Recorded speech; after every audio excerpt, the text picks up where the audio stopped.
Hey everybody! I have a little bit of bonus footage for you from Sci-Fi Valley Con this past October weekend in PA, Altoona, PA actually. JD Donnelly, who I had the joy of meeting this past June at the Sci-Fi Valley Con I attended then, and then again at the Right Women Book Festival in Bowie this past July. We did a creative writing soundboard, and she asked me, she does this one every Sci-Fi Valley Con, and she asked me to be her guest, so be our guest. Why not? Go ahead and let's join in.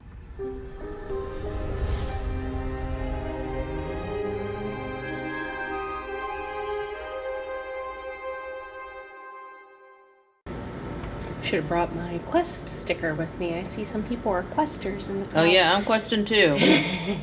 And we can.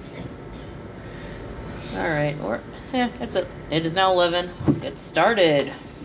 Let's go. Welcome to the Sci-Fi Valley Con Creative Writing Soundboard. I'm your one of your hosts today, JD Donnelly, the writer and artist behind Painting Dragon Feathers.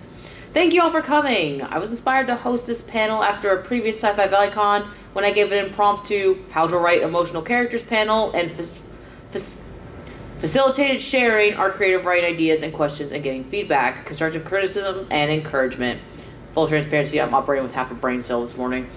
For my credentials as your first host, I studied creative writing and studio art at Hollins University, at alma mater of Margaret Weiss Brown. So children's literature and Goodnight Moon were a huge deal on my campus. I'm a member of the Society of Children's Books Writers and Illustrators and pen writers, and my debut young adult paranormal fantasy novel, Crypto Zoo, debuted right here at Sci-Fi Valley Con in 2024. And got extremely high praise and rave reviews, and the Crypto Zoo audiobook is now also, I can now say, is now also available, and I lucked out and got some amazing voice actresses who worked on it. I am super stoked. They did a phenomenal job, and I'm so proud of them.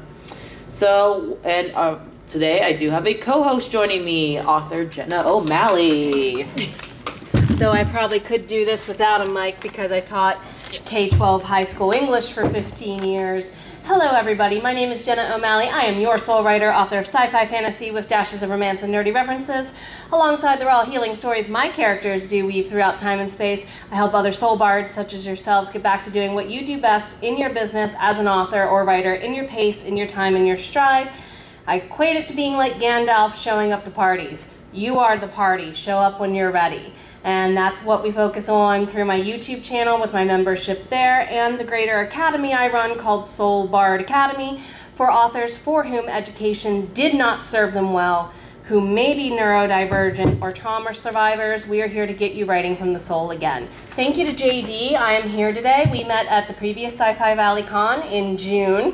And then again, we found out we were at the Right Women Book Fest in Bowie, Maryland, which is a book festival formally upholding women and minority voices in the Maryland, D.C. area. They are currently converting into a new platform, and JD said, I would love to have you be with me on a panel at Sci-Fi Valley Con, and I said, well, you pick a panel and we'll do together, and this was the one that was suggested. So thank you, JD, for all you do. Oh, thank you. Thank you.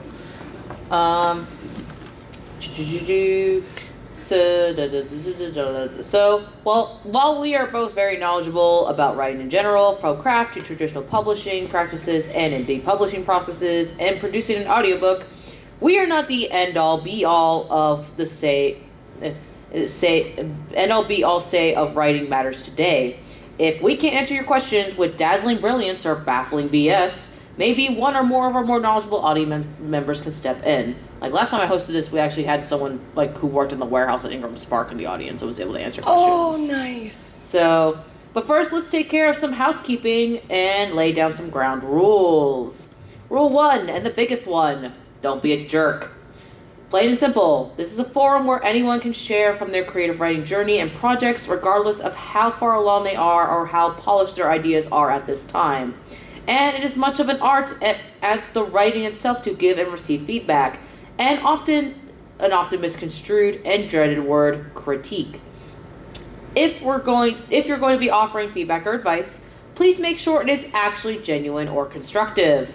That is a dumb idea is not constructive feedback, versus I think you may need to be careful when handling insert topic, theme, writing, trope, writing, sin, whatever, because insert reasoning here. Or what if you try doing X to amp up your current idea, or have you considered Y is constructive and helpful feedback? On the other side of the coin, it is truly brave of you to share your ideas publicly, and it can feel like we as writers are laying our own hearts out on the pages for others to read. That being said, be open to accepting feedback, genuine, helpful feedback, mind you, with grace and process what is being said. I know it feels like our characters in books are our babies, but critique or criticism on your writing are not aimed at you as a person. And some advice or feedback you receive can be non-simpatico with the kind of story you're aiming to write. In those instances, you can say, that's a neat idea, and move on to what you are aiming to accomplish with your writing. You don't have to implement every bit of critique you receive, but my rule of thumb generally is, if one person says it, it's an opinion. If multiple people are saying the same thing, this is a trend you should look into. Rule number 2. Please be mindful of the panel and don't monopolize the floor. We want to hear from as many people as want to share. If we have time, we can circle back around to more questions on previous topics and projects. Or you can hit me up after the panel at my booth, or at either one of our booths, because Jenna has a booth too, for follow-ups. And rule number 3, while I don't necessarily want to take some heavier topics off the table for discussion, death, language and content censorship, darker themes or scenarios your characters may face, spicy writing, etc., please keep in mind Sci-Fi Valley Con is a family-friendly convention, and we have a multitude of ages in our audience, though right now we seem to be all adults. Please keep your language PG-13 at most, and phrase your questions appropriately. And if you don't feel comfortable asking a question about a heavier topic in front of this panel, feel free to stop by and ask either of us later at our booths. And with that, how about, I'll go first and then you can kick off, Jenna, with talk a bit about our writing journeys a bit. And that, so my debut, I'm going to talk a little bit about my debut novel, Cryptozoo. Cryptozoo is a young adult paranormal fantasy where the creatures of the X-Files meet the fourth wall wit of Deadpool as a plucky, blood-sucking chupacabra named Cleo searches for her missing Sasquatch father, who has disappeared in New York City at the hands of nefarious cryptid hunters.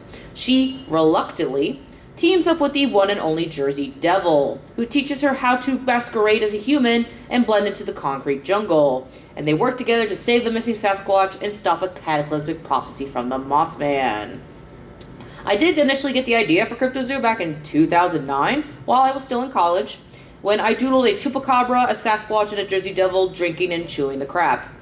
I workshopped early drafts of the first few chapters in my advanced creative writing classes at school, and I had a complete draft shortly after college. Now, since I tend to write monster-sized first drafts, I realized I had written 2 books in one.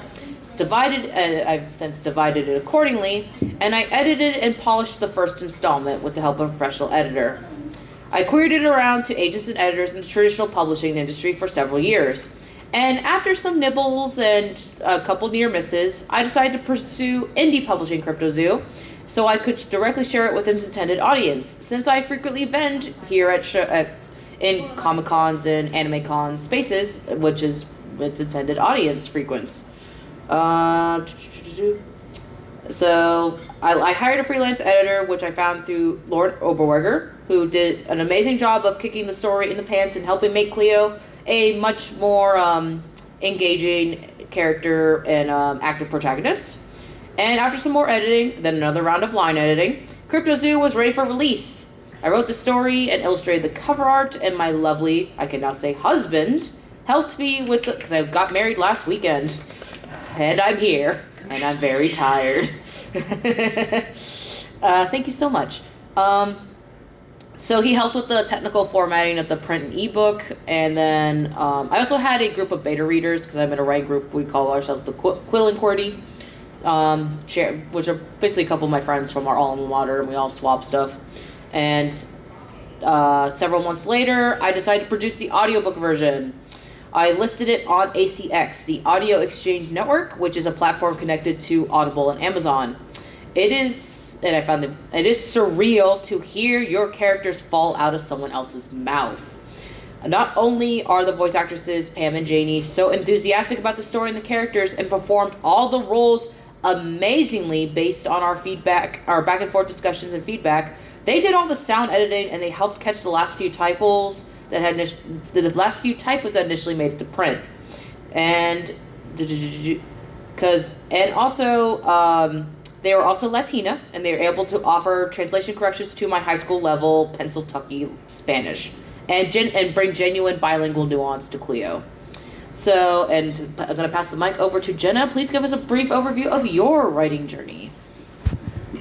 Sure can. I was sitting over there to kind of watch both doors a little bit. So now that we're a little bit deeper into, I'll move closer and let myself get blinded by the light. So, I can turn it off if you want. It's fine. I taught high school English for 15 years while keeping my part-time job in traditional editing. Some teachers kept their waitressing job after college to pay the bills. In addition to their salary, I kept my editing job. Well, we all know what 2020 did to education.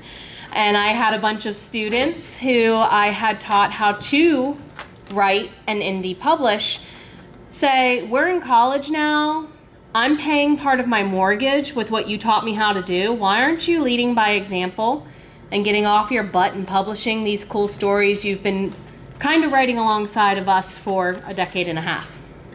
So, Brandon, thank you. I will start saying that now because one day he keeps saying you're going to say it in front of millions on a red carpet.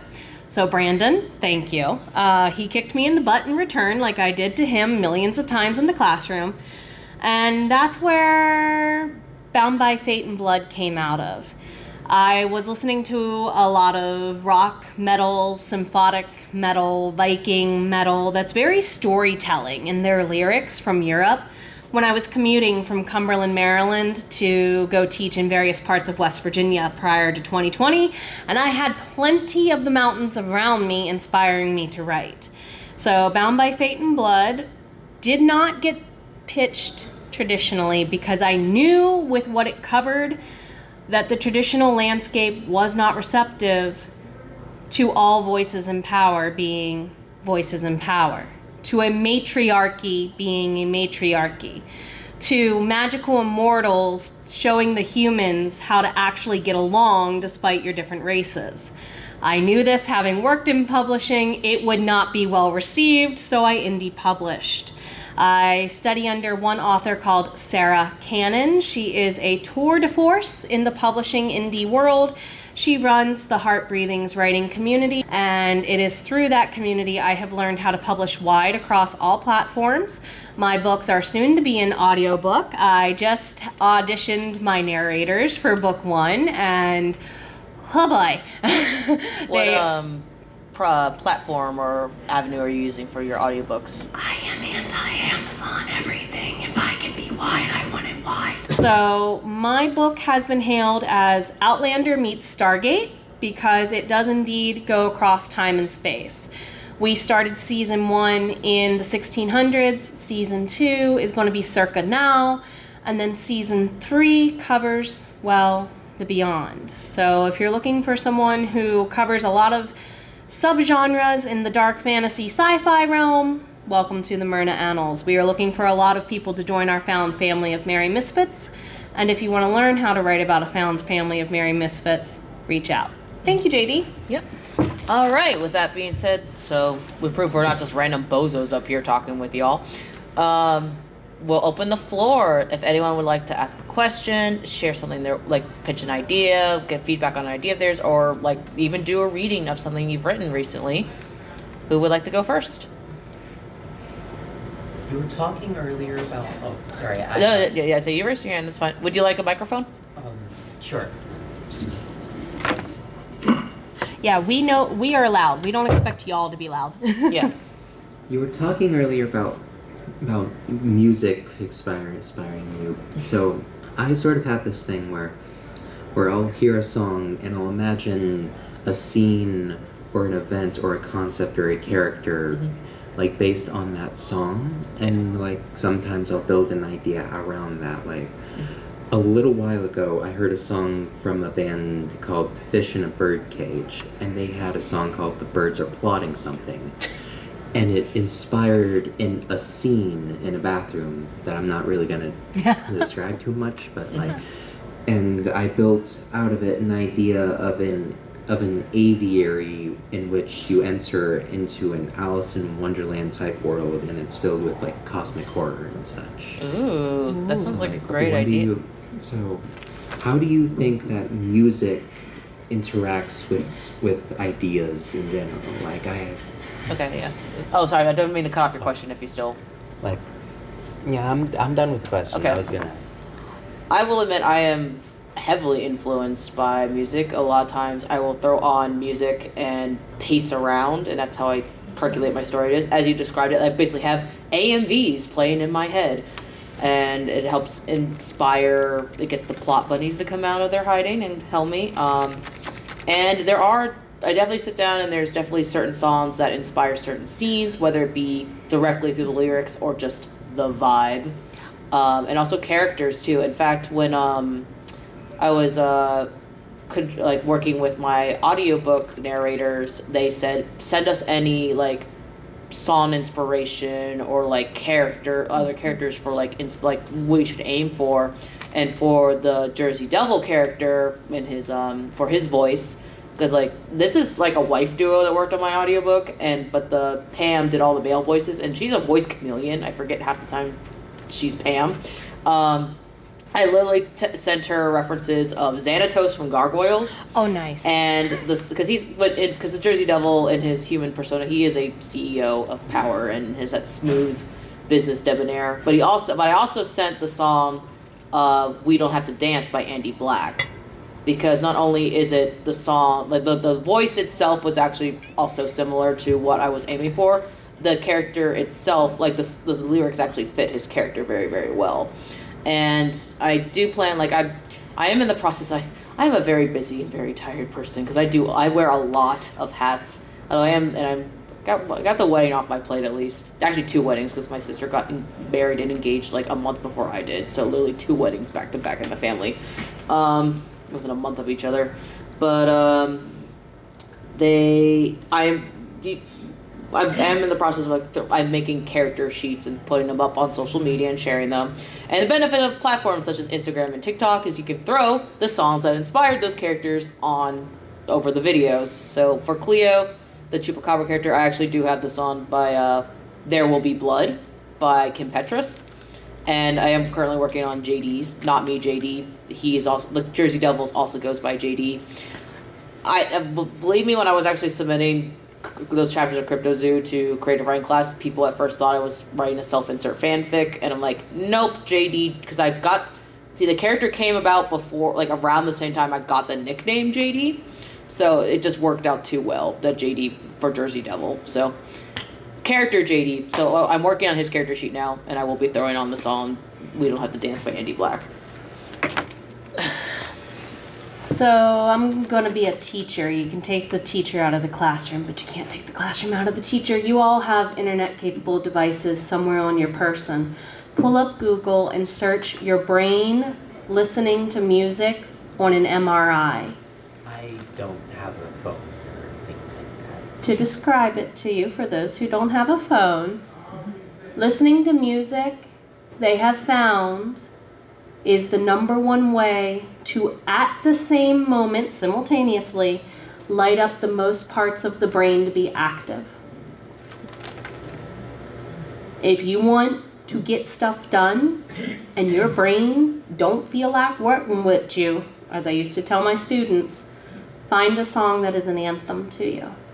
Your brain will light up bigger and brighter than a Christmas tree listening to the first 8 bars of music. 8 notes, that's all it takes to flip the switch chemically in your brain to light it up to be more active. On the second note, I'm going to echo what JD said here. Music becomes cannon fodder for marketing. I have a list of chapter by chapter listen-alongs because she writes shorter than I imagine would. You do. I do novel length. Yeah, but like YA of novel length. What's your Well, word count? CryptoZoo's like 170K. See, yeah, my books can tend to be upwards of 200 to 300K in their first draft. Okay. So yeah, you can see where a chapter by chapter list along for me might be completely different vibes for her. You see what I mean? Now, it really can be genre dependent. You kind of write more YA a little bit. I tend to write more new age adult, so like college age kids and older. Oh, can I see the mic for a second? Just explain YA Yeah. versus new age. So they might like darker, different music depending on your genre. Just a quick shout out for those who may be unfamiliar. New New age or new adult. New yes. adult is a somewhat newer age bracket. It basically boils down to it's YA with spice. And usually the they characters are not 18. Yeah, usually they're college age. They're college age. I personally do feel that age dictates the reading level. Genre is a bit arbitrary, And whether or not consent is involved for certain things. Yeah, well, but that is neither. That's a whole other discussion. But the answer, yes, music is awesome. It can help you writing. Who has a question or like comment or idea? Yes. Thank you. No worries. So my question is in regards to actually overwriting. Okay. So I take a lot of dialogue inspiration from Stephen King and Quentin Tarantino, so I'm very blunt, I'm very to the point. Mm-hmm. The actual descriptions, however, I do have a tendency to overwrite. Mm-hmm. I do it on purpose. Okay. As a stylistic thing. A, do you see that as an issue? And B, I'd like to provide an example. Okay. Oh yeah. If you want to go provide an example, sure. Let's provide the example first, and then we can answer. Sure. It's also worth noting that I do tend to go a little bit overboard with it, with like opening paragraphs for chapters to try and keep attention. Okay. Can you maybe stick it to like what, just for time's sake? Sure. So we get to more people. Yep, no, absolutely. It was a peaceful morning, all things considered. The sun shining with a warm haze, a clear sky from which it may shine, and the gentle song of birds that were just quiet enough not to make you want to pull out your hair. Not that Matt Denver would have noticed even if he were awake, but he felt a warmth nonetheless. One of a more serene and spiritual nature rather than the heat of a sun that flirts with cancer. One that seeks to provide comfort and finality, a temporary death, if you will, like the touch of God. You know the feeling, a deep sleep so peaceful, so perfect, so happy you could swear you were in heaven. Then before you know it, you're convinced that you were indeed in heaven, as your alarm drags you right back down to hell. Wow, that was so yes, the overwriting, it could definitely be a stylistic choice. And I will say, while you did, that was definitely like an overwritten paragraph, it was not a boring paragraph. Your metaphors and word choices and like ideas were very engaging. So like I gravitate towards that kind of writing. And that's something about writing in general, whether you're a reader, an editor, marketer, wherever you are in the writing universe, it is a highly, highly subjective business. What some people may love, other people may not. And case in point, I like to say, like I've had the honor, I've met George R. R. Martin in person. I got my first season 1 DVD signed. I love the Game of Thrones TV series. I tried to read the books. I'm the other way around. So George R. R. Martin, he actually does have a background in screenwriting, and it does shine through in that his pacing and his characters are awesome. But actually, and I heard him read his own writing. It's like, oh, maybe if I hear it from the author himself. But no, his actual prose style is like, to me, is like a narcoleptic Doberman. So again, good characters and good plotting, which translates great to screen because all the like look at Tolkien too. Tolkien is known for talking about his trees. Robin Hobb, who wrote the Assassin's Apprentice series, like around the same time as Martin, which is also another famous fantasy series, she liked to talk about like castle decor. So, and like, you know, it's a common trope that authors like. Sorry. Again, I am operating on half a brain cell this morning, so pardon my lack of articulation. I am of the opinion that if George R. R. Martin were to pitch Game of Thrones in today's publishing landscape, it might not be picked up because of his overwriting. But because he did it back in the 80s, and like writing trends and writing styles shift over time. Look at Frank Herbert's Dune, omniscient narrator, where everyone's getting their inner thoughts and ideas. That kind of writing doesn't really fly, or it's not really popular or in vogue today. But that is a writing of its time. These days, a lot of editors and like marketers, they're like, we want pitchy, we want punchy, we want pithy. So I will say, if you're worried about overwriting, or the dreaded info dump when it comes to world building, there are a lot of ways to overcome it. One of the biggest ways is getting beta readers and editorial eyes to look at your work, because we, as the writers of our works, we can see the forest for the trees, as the saying goes. And so a lot of times I find it valuable to ask beta readers and editorials, like, if they say like, I got bored at this part, then you know, like, okay, I either need to pick up the pace or parse back the writing. As I forget exactly who coined the famous phrase, sometimes you do have to kill your darlings. Yes. Kill off your characters, kill off a plot point you love, kill off sentences and beautifully wound metaphors for the sake of pacing. But I will say, like the way you wrote that, though, that like is a cool stylistic choice, though. And like I said, your use of metaphors and verbiage, like, it kept it engaging. So yeah, like I said, I'm a marathon and a sprinter, but I'm engaged by it. But again, that is something to be aware of. Not everyone will be, but it is also kind of a finesse thing to learn over time and experience working with lots of people. When to learn, when to kind of stick to your creative guns, and when to expect like outside, like, okay, I do need to change this space to that will actually make the stories. And then later, like, okay, yeah, it did actually make the story stronger to kill that darling.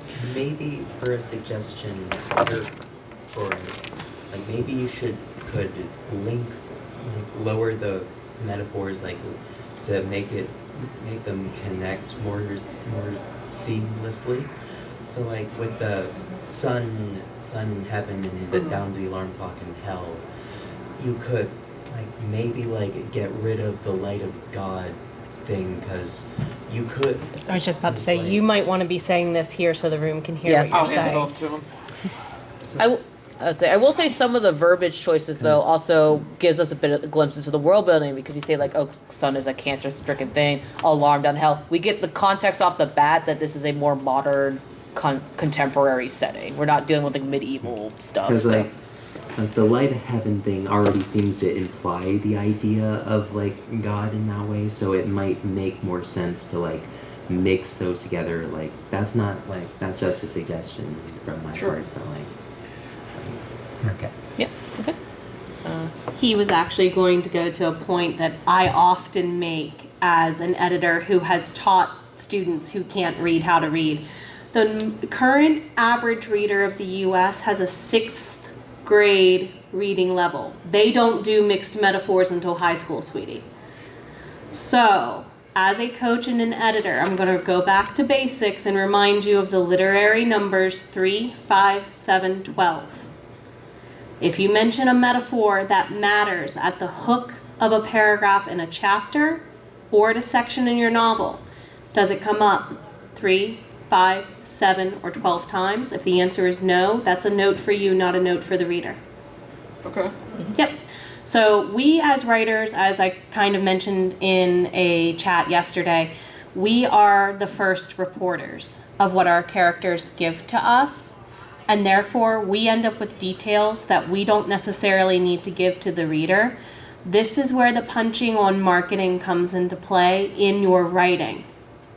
Because you need to know what kind of reader or similar overlapping group of that would be attracted to this. Now, funny that you mentioned 2 of the authors that were brought up, because often my books get compared to a mix of Tolkien and Martin, and if you know a vampire author called J.R. Ward, it's like she showed up and told them how to actually get things done faster.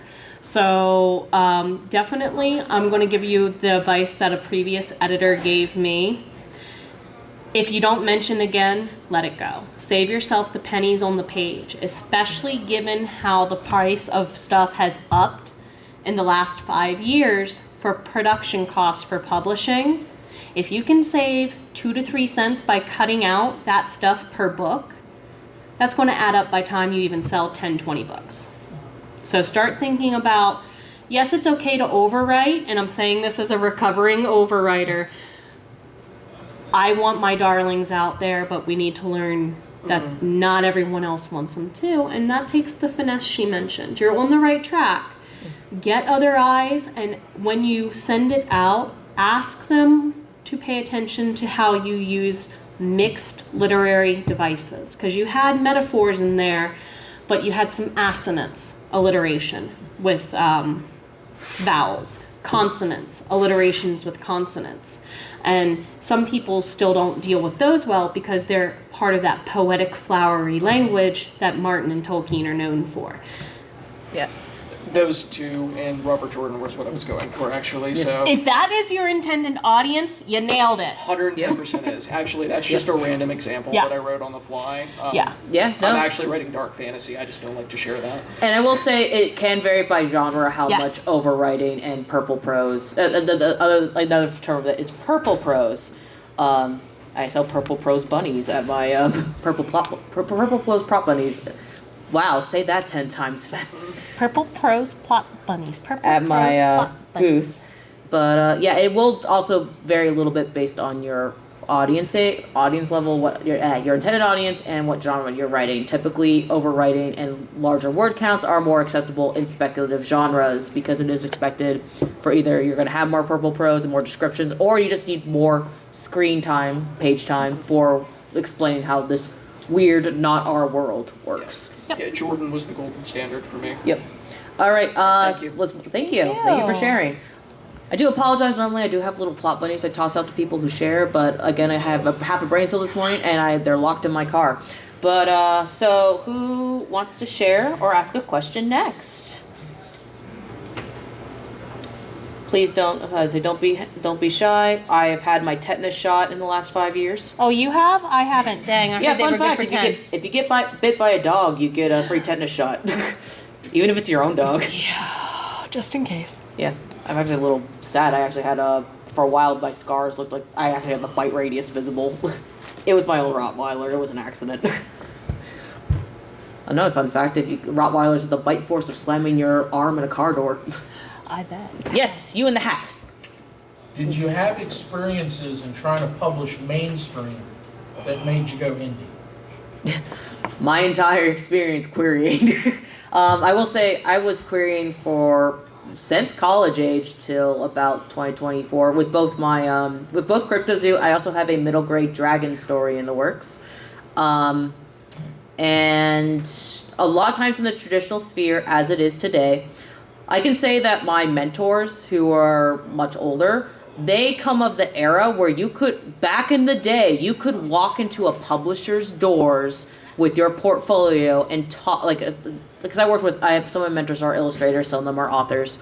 Like the illustrator specifically, they could walk into a publisher's office, sit down with an editor, and show them their portfolio. Not anymore. These days, the big five, which is like Penguin Random House, like the big five publishers, they won't give you the time of day unless you're agented. So you need to first secure an agent, which is your kind of like mediator. And I will say there's several like layers of, I don't want to say gatekeeping because that sounds negative, but it's Definitely red tape. Red tape, because here's the thing, like there have been cases, and this is coming from, when you go to, I'm an SCBWI, Society of Children's Books Writers and Illustrators, so I've heard this from industry editors and agents and stuff, where like an agent might like, oh, I love this book, I'm going to represent you. They take it to the editor at Penguin. Editor 1 loves it. Editor 2 loves it. They then take it to the like board where it's a bunch of the editors and the marketing team. And the editors, like literally 9 out of 10 people can be on board, but if someone in marketing says, don't think we can sell enough to offset the cost, then they're not going to go through with it. Yep. That happened with me in a case. There's an art book company I think they're called Image, and I think they might still be around. I think they like bankrupted at one point and then came back. But they were a case where they literally did the how to do art books, like how to draw furries, how to draw dragons, like all those kind of books. They were a case where they were a publisher that did accept direct applications from the creators. And I pitched to them how to do mythical creatures in block print. So it would have been how to draw mythical creatures and how to work in block print. And they strung me along for like a year and a half. That like we like it, like hey, I'm taking it to the marketing team. Like the person I talked to really liked it. And then after a year and a half, they got back. Just like yeah, I took it. We had it at the marketing meeting, and we felt it was a little too niche. We didn't think we would be able to sell enough copies to offset. Which unfortunately, as much as we are creative souls and we want to share these wonderful stories, you do have to have some licks of business sense and some practicality. It is a business. I have met many, many talented people who do not have a lick of, both artists and writers, who do not have a lick of business sense, and they don't know how to apply those creative skills. So I was querying both stories for about a decade plus, and I had a policy. I would make a cake every time I got 100 rejections. I made several cakes, the other story I like to share is there was one case with the dragon story where I got a full manuscript request, and then they were like, it was like almost like to the end goal, and then like the editor that had like requested it, she's like, I literally just got the word from the top down, we're not allowed to acquire more fantasy. And I'm like, damn it. Yeah. So sometimes it is just someone above the pay grade of the person who you're talking to makes the final decisions. And a lot of times those are the head honchos of the marketing. But also sometimes I feel like there are funny cases where maybe, because a lot of traditional publishers, here's the thing, they tell you, do not write what is currently popular, because what is coming out now was being put in production 3 to 5 years ago. Yep.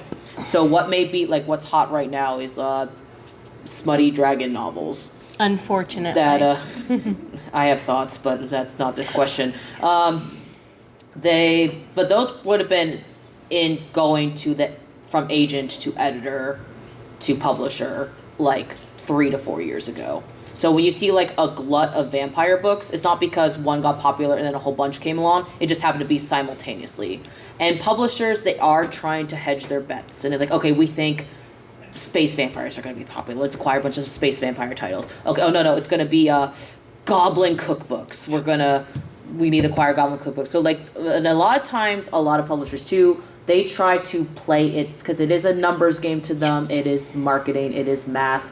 They try to play it safe. So they go with what they know sells. Yep. And a lot of times that leaves people who are maybe a little bit more on the different, like, ingenuitive and sometimes you feel publishers do not know necessarily what they're looking at. Correct. The case I like to share is once upon a time, but when Twitter was Twitter before it became a single letter, it actually was a common practice to do what was called pitch contests. Correct. Where the idea was you would try to distill your book pitch into I think it's like 140 characters. 140 characters. Because here's the thing, you gotta snap, you gotta hook quick. And it actually is good practice for learning how to do your elevator pitch. And these SCBWI conferences I would go to, a lot of times they have professional editors and agents in the industry. And one benefit of going to these conferences is, unfortunately, it is a little bit pay to play. You pay to go to this conference, but you get access, like you can get feedback from professionals in the industry. And a lot of times they will make exceptions like, oh, I'm closed to submissions, but I will take a look at your work if you were at this conference. So in 2000, it was like 18 or 19, I forget which year, they did hold an in-person pitch contest. And so everyone got to go up and give their Twitter elevator pitch of their book. And it was like a couple agents and a couple editors. And some of them were from the Big Five. And I got up and gave my CryptoZoo pitch, which I shared earlier. So I gave it, and I was not the first person up, and the editors and agents, they immediately, people who went ahead of me, they immediately dove into okay, I like this is how you can improve your pitch, or oh, change this verbiage, or based on this pitch I would pick it up, based on this pitch I wouldn't pick it up. And they live with as soon as the person finished reading, they would immediately dive into feedback. I got up, I read my CryptoZoo pitch, dead silent for 30 seconds. And I was sitting there this is either really good or really bad. And honestly, the only feedback I got from that was I like the title. But I had faith in the story though, and now that it's been out in print, it's getting glowing reviews from people. So sometimes I feel like if you're a little too out of left field, they might not just recognize it yet.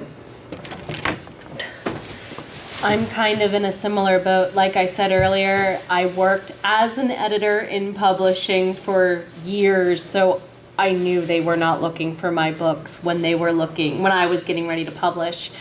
And a couple of my editor colleagues who are 1 foot in editing, 1 foot in marketing, I had them read the original first book and they said, "This will do amazing. Nobody's going to pick it up." One, we're tired of vampires, Jenna. We just did a decade of paranormal, dark romance fantasy. We're done with vampires. So I threw in dragons, werewolves here and there. What JD said is true. Every 3 to 5 years, they will change what they want.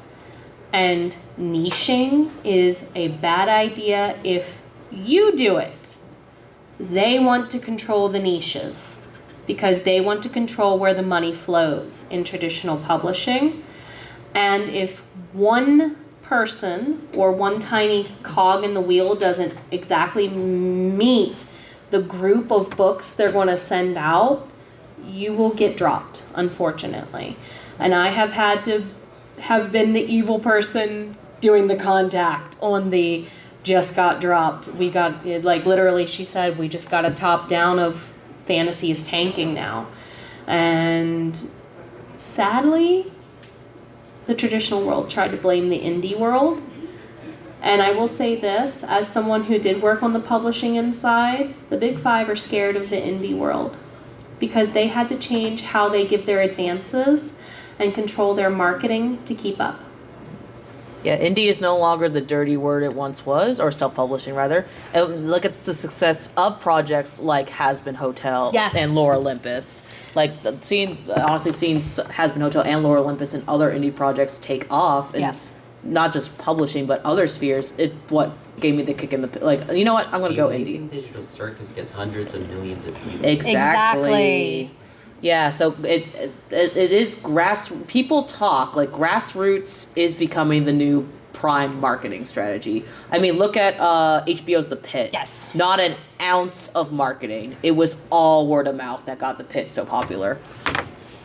And sadly, traditional publishing now feels they have to be retroactive and reactive to what people like.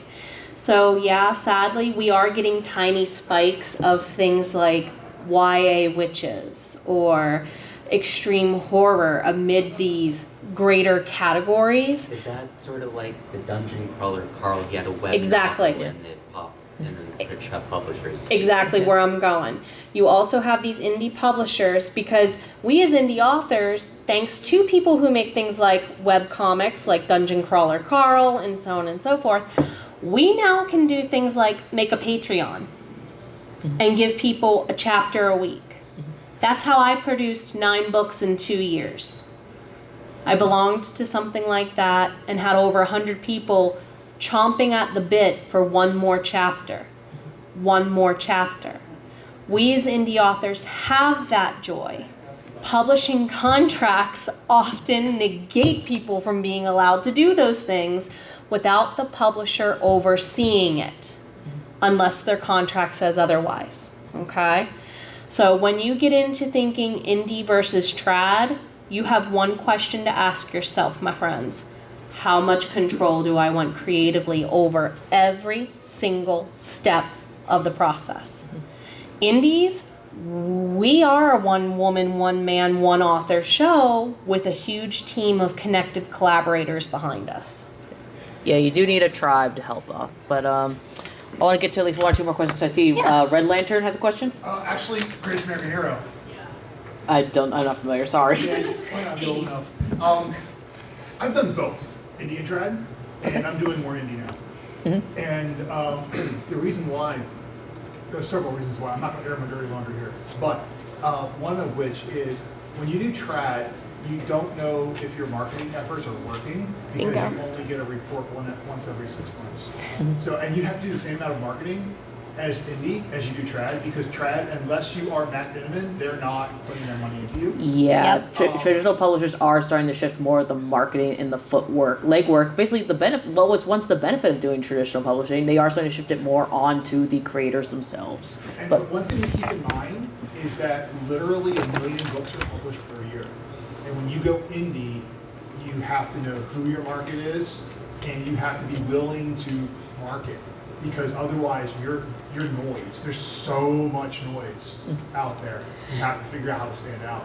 And to kind of, sorry to interrupt, to kind of ride on what he was saying about you got to do your own marketing. J.R. Ward is an author mentioned earlier. She has a movie deal and she has to do the TV show deal. She has a TV show deal and she had to do the majority of the marketing for the TV show deal. Her publisher didn't have anything to do with it. Keep that in mind. And she's been publishing in trad for 25 years.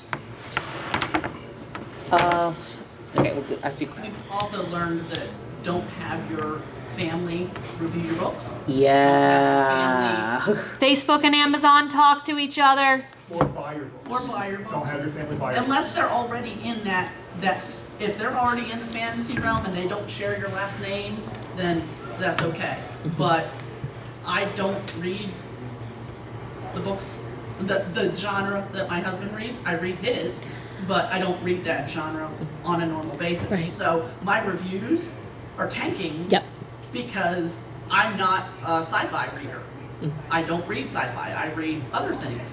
And so the few times that I review a sci-fi, then they're like, well, then they start marketing to the people that read the books that I read who aren't interested in sci-fi either. And to kind of curb to kind of curb a lot of people making groups where they would give their book for free to people and then say, now go review bomb me positively. Facebook and Amazon now can talk to each other. I'm not exactly sure how. I'm not that technologically literate, but they kind of report to each other. If you ask your spouse, your friend, hey, go review my book in a Facebook message, somehow I have seen indie authors get their Amazon accounts deactivated over that. Be careful. They call it gaming the system in short, trying to beat their algorithms to make it better when really you're just sharing it to your loved one because you're proud. They don't see it that way, sadly. I do have a I kind of agree with the creeping suspicion that a certain popular dragon book that's out now might have been lofted via bots and stuff like that. Exactly. But I digress. That's a different take. I will say, but that all being said, like, one of the best kernel advice I've heard over and over again, it's even touched upon in Stephen King's book On Writing. I do highly recommend his memoir On Writing. It is one of the best writing advice books I've read. Mm-hmm. Is don't write what's trending. Like, don't chase trends.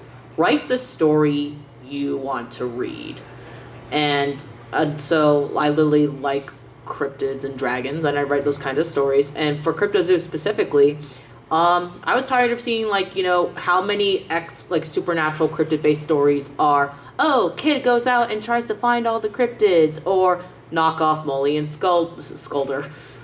Scully and Mulder, or knockoff Sam and Dean, where it's like from the point of view of human, like Cedric dealing with the supernatural BS. Yep. I wanted to write from the other way around, like, how do these cryptids feel about humans? And a lot of times they don't want to be found, and humans are the dangerous ones to them. And fun fact, a term I learned from a con goer, only last year, is the term xenofiction. Yes! Xenofiction. It's any fiction written from a non-human perspective, Yep. whether that be supernatural, dinosaur, cryptid, robot, android. Children of Time is one I read recently. Yeah. Yes. But, and Stephen King also, to expand on the write the story you want to read, his also recommendation is don't write to, like, I'm going to write to every middle-aged mom in America. No, write to 1 to 2 people. But Stephen King says he specifically writes to his wife. Write the story, like, basically your own little personal fan club reader. Yep. I will admit I write specifically to a couple of my friends from college, because we have similar wavelengths and tastes, and I know they're also one of them is a very good editor, and so I know I can get good feedback from her. But I'm also writing a story I know she's going to enjoy reading, and yeah, I think. I was going to say, I have one comment, and then I think we have time for one more question. Yeah, maybe? we gotta start wrapping up. Yeah. On picking on the back of what she said about writing what is going to attract you as a reader, write what you know. Also keep in mind at least 2 people are going to disagree with you. So if you're worried about getting review bombed, for every 1 negative review, you probably have 100 people who agree with you, believe it or not. Take the negative reviews in stride, and definitely don't be afraid. Just because you get 1 bad review, you're probably going to get 10 more that balance it out. If you feel like you're being bullied, report it. Yeah, Should I wait? Or I would like to try to get someone else a chance to ask a question, please. You can talk with us later. Does anyone else want to share a question or comment or anything before we start wrapping things up? Yes, you with the IUP shirt. Me with IUP shirt. Yep. How much does it cost to self-publish a book? Let's say I don't care about making money. It's just for the literary experience. How much does it cost? As someone who is a service provider for indie authors, definitely check out for editors. The Freelance Editors of America, they put out an average what should be appropriate for current societal economic demands per word, per page, per rate limit. Some of us will purposefully take a hit to get you started because we wear many hats. So if you are looking for service providers, hit me up. I know a whole group of them. There's also a website you can look at called allcallindie.com. A friend of mine, Devin Gambrell Clark, she is an indie author out of Florida, curates this, and it is a list of service providers that are indie authors themselves who help other indie authors at a fair. We're not taking you blind. Put it that way. We are fair priced. We are fair market priced to what we do. So again, that's allcallindie.com. Shop around, ask around, be careful on Fiverr, saying this as someone who has been told she needs to provide services on Fiverr.